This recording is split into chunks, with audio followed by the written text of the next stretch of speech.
Určite ste už premýšľali nad tým, že leto nám už klope na dvere a je najvyšší čas dostať sa do formy do plaviek. Toto je možno chutné jedlo, ale príťažlivé krivky vám rozhodne neprinesie. Ale naopak tento výborný a zdravý šalát má k lepšej figure určite bližšie. Tak pre aké jedlo by ste sa rozhodli vy?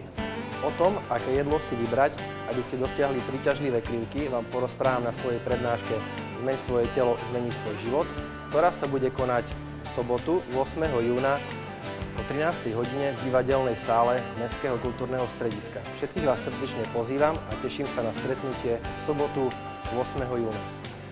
Vstup na prednášku je voľný, stačí, ak sa prihlásite na nižšie uvedenej adrese, na ktorej získate aj ďalšie informácie o mojej prednáške.